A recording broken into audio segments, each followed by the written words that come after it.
Good morning student. बेटा previous time में हमने टाइप्स ऑफ फंक्शन के बारे में अच्छे से पढ़ लिया था। उसके बाद हम एक्सरसाइज 2.3 स्टार्ट करते हैं।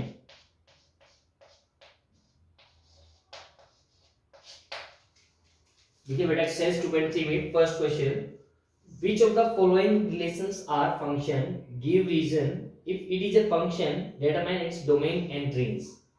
आपको फर्स्ट पार्ट में आपके पास 3 दिए हुए हैं।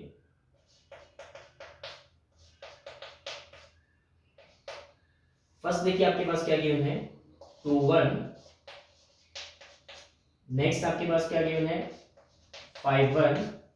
नेक्स्ट आपके पास गिवन है 8 1। नेक्स्ट आपके पास गिवन है 11 1। नेक्स्ट आपके पास गिवन है 14 1। नेक्स्ट आपके पास गिवन है 17 1। आपके पास ये ऑर्डर पेयर गिवन है और आपसे पूछा गया है कि क्या ये एक फंक्शन है। देखिए इसकी मैपिंग की अगर हम बात करें तो यहाँ पर 2 है, 5 है, 8 है, 11 है, 14 है और 7। ये सभी यहां पर एक एलिमेंट के साथ कनेक्ट है। तो बताइए यहां पे सभी एलिमेंट की इमेज है और एक एलिमेंट की एक ही इमेज है, तो हम कहेंगे yes yes it is a function, domain of the function is 2 5 8 11 14 and 17 and range of function is only 1। ठीक है भाई, तो फर्स्ट का फर्स्ट पार्ट इस टाइप से हो जाएगा। सेकंड देखिए, सेकंड पार्ट में क्या गिवन है, सेकंड पार्ट में गिवन है 2 1 4 2 6 3 4 8 4 10 5 11 12 6 14 7। क्या ये ऑर्डर पेयर भी एक फंक्शन बना रहे हैं? तो देखिए बेटा यहां पर भी 2 एलिमेंट की एक ही इमेज है और कोई भी 2 एलिमेंट की अदर इमेज तो नहीं है। 4 की 2 है, 6 की 3 है, 8 की 4 है, 10 की 5 है, 12 की 6 है, 14 की 7 है। तो यहां पर भी each element of x have a unique image, so we can say that it is also a function। yes, it is also a function। अगर ये फंक्शन है then domain of the function क्या होगा, डोमेन ऑफ द फंक्शन होगा 2 4 6 8 10 12 and 14। यानी set of first element जो होगा वो अपने पास डोमेन होगा। रेंज ऑफ द फंक्शन क्या हो जाएगा, रेंज ऑफ फंक्शन हो जाएगा 1 2 3 4 5 6 7। तो आपके पास रेंज हो जाएगी 7। थर्ड पार्ट देखिए भाई, 1 3 1 5 2 5। क्या ये अपने पास एक फंक्शन होगा 1 3 1 5 2 5, 1 3 1 5 और 2 5? नहीं, ये एक फंक्शन नहीं होगा क्योंकि 1 की भी 3 इमेज है और 1 की 5 इमेज भी है। No, it is not a function. क्यों नहीं है function? Because element, one element have more than one image, more than one image। इसलिए क्या नहीं है, ये अपने पास फंक्शन नहीं है। तो फर्स्ट का तीनों के तीनों पार्ट कंप्लीट हो गए हैं। उसके बाद नेक्स्ट क्वेश्चन देखिए, second question, find the domain and range of the following real function. Following real function दिए हुए हैं, इट मींस आपको मैपिंग क्या दे दी उन्हें, मैपिंग दे दी रियल टू रियल। आपके पास मैपिंग क्या हो गई, मैपिंग हो गई रियल टू रियल। अगर मैपिंग रियल टू रियल हो गई है तो आपके पास फंक्शन क्या है, फंक्शन है आपके पास mod x minus mod x. तो इसमें डोमेन बताइए क्या रहेगी। देखिए बेटा x की वैल्यू मैं कुछ भी पुट कर सकता हूं, so domain x gives a finite function, hence domain of function is real number. Domain क्या रहेगी? रियल नंबर रहेगी। डोमेन रियल रहेगी तो रेंज बताइए क्या रहेगी? जैसे भी आप वैल्यू पुट कर रहे हो, यहां से जो वैल्यू आएगी वो पॉजिटिव बाहर आएगी, और पॉजिटिव बाहर आते ही उसके आगे क्या लग जाएगा? माइनस लग जाएगा, और माइनस लगने के कारण ये फंक्शन जो वैल्यू देगा वो कैसे देगा? नेगेटिव वैल्यू देगा।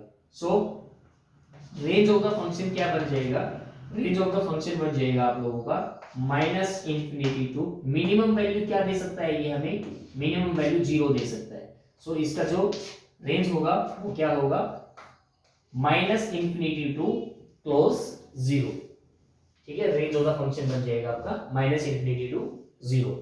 यहां पर इससे पहले हम लिखेंगे function gives positive value but fx give negative value, hence जो रेंज ऑफ फंक्शन होगी वो माइनस इंफिनिटी टू 0 होगी आपकी।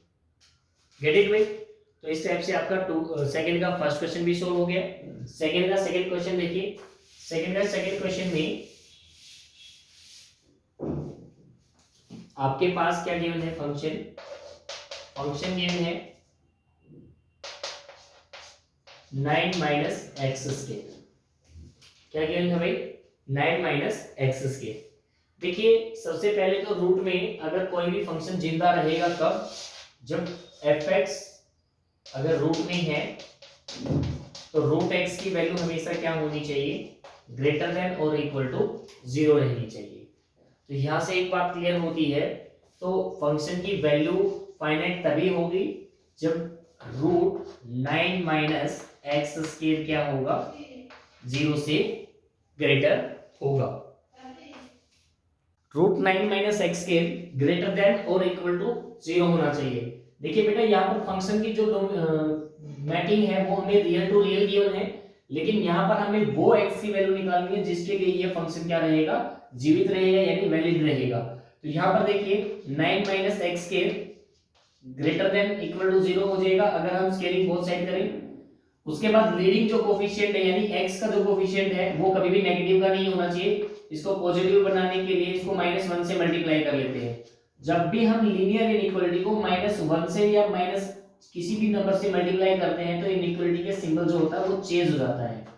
फिर क्या करना है? इसको आप लीनियर में ब्रेक कर लीजिए। x - 3 x + 3 बन जाएगा, क्योंकि यहाँ पर 9 जो है वो 3 का स्क्वायर बन जाएगा, तो ये a square minus b square वाली आइडेंटिटी यूज हो जाएगी, a - b और a + b। ऐसा यूज होने के बाद जब भी आपको लेस देन वाला सिंबल मिलेगा तो लेस देन वाले सिंबल से डायरेक्ट शॉर्टकट ट्रिक याद रखिए कि जो x की वैल्यू होगी वो इन दोनों में छुपेगी। जब भी जो सिंबल रहेगा इसको हम भाला मान लेते हैं, जब भी भाला फंक्शन की तरफ होगा तो फंक्शन अपनी वैल्यू में छिपेगा। अगर भाला फंक्शन से दूर होगा तो वो क्या करेगा? वो आंसर -3 से इधर और 3 से उधर वाली वैल्यू देगा, यानी फंक्शन वैल्यू से बाहर खेलेगा। तो यहाँ पर अगर फंक्शन की तरफ भाला है तो x की जो वैल्यू होगी वो कहाँ छिपेगी? वो इनकी वैल्यूज में छिपेगी, यानी -3 to 3। तो x की जो वैल्यू रहेगी वो क्या रहेगी? -3 to 3। -3 से 3 के बीच में जो भी वैल्यू आप पुट करेंगे यहाँ पर x की, वो सभी की सभी क्या करेंगी? इस इनइक्वालिटी को फॉलो करेंगी, इस इनइक्वालिटी को भी फॉलो करेंगी और इसको भी फॉलो करेंगी। So domain of the function क्या बन जाएगा अपना? डोमेन ऑफ द फंक्शन बन जाएगा -3 to 3 क्लोज इंटरवल। उसके बाद रेंज देख लीजिए। रेंज निकालने के लिए फंक्शन को हम क्या मान लेते हैं? फंक्शन को y मान लेते हैं। क्या मान लेते हैं भाई? y is equal to √9 minus x square. और यहां से अगर हम y की वैल्यू की इमेजिनेशन कर रहे हैं तो ये कोई भी नेगेटिव वैल्यू हमें नहीं देगा, क्योंकि अंदर जो फंक्शन है वो पॉजिटिव है। पॉजिटिव का स्क्वायर रूट भी क्या होगा? पॉजिटिव होगा। So y never be negative अगर y is equal to √x हो तो हमारा, तो यहाँ पर अगर हमें रेंज निकालनी है तो हम क्या कर लें, जैसे हमने यहाँ पर x की वैल्यू निकाली है वैसे ही हमने यहाँ पर y की वैल्यू निकालनी है। क्या कर लें, squaring both side, squaring both side करने के बाद आपके पास y square is equal to 9 minus x square हो जाएगा, x स्क्वायर इक्वल से इधर आ जाए 9 माइनस y स्क्वायर आ जाएगा और x इज इक्वल टू क्या बन जाएगा 9 माइनस y स्क्वायर का रूट। तो यहाँ पर देखिए ये फंक्शन जो है वो बिल्कुल वैसे ही फंक्शन बन गया, पहले हमारा x था यहाँ पर हमारा y बन गया।